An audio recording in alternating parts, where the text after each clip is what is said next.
The serene beauty of Pahalgam, a jewel of Kashmir, was shattered on a fateful day.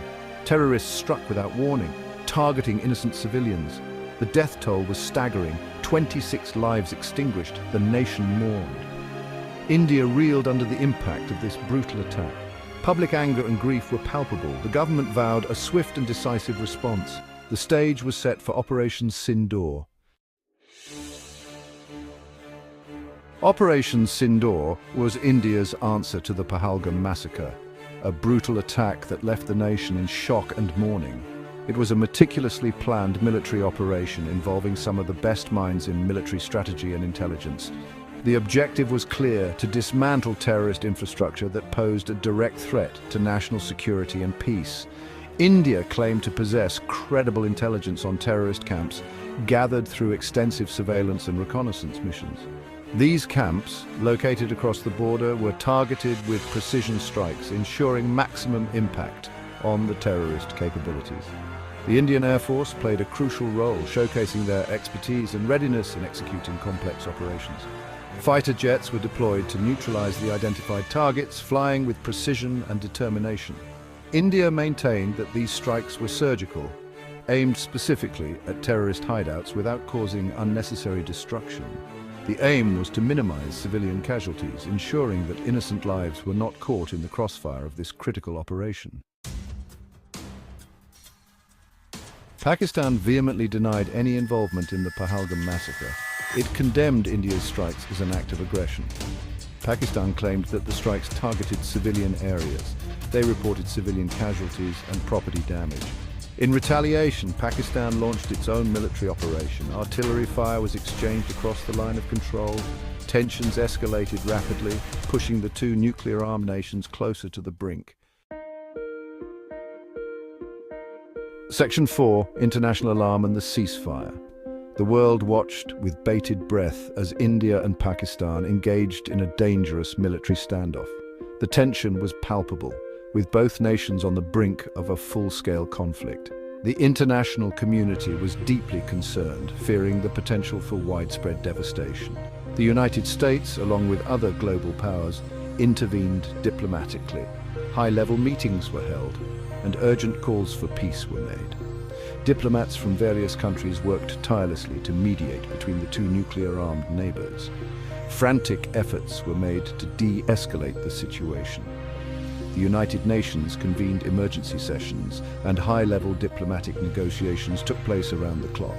The stakes were incredibly high, and the world watched anxiously. The primary objective was to prevent a full-blown war.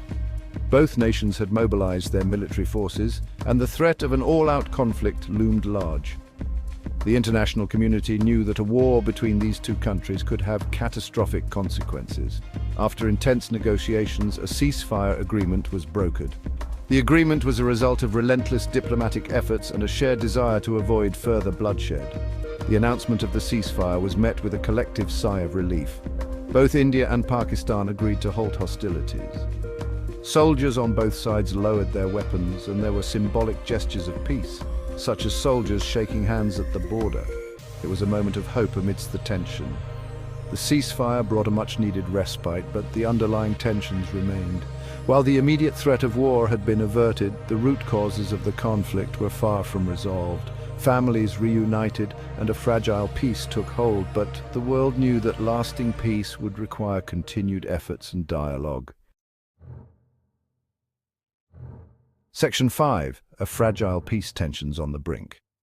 The line of control, often referred to as the LOC, is a heavily militarized zone that separates India and Pakistan in the disputed region of Kashmir. This area has been a flashpoint for decades, with both nations maintaining a significant military presence. The ceasefire agreement marked a pause in the hostilities. It was a moment of cautious optimism, a rare instance where both sides agreed to lay down their arms, if only temporarily. The handshake between military officials symbolized a fragile hope for peace. However, the situation on the ground remained precarious. Soldiers on both sides were on high alert, ready to respond to any provocation.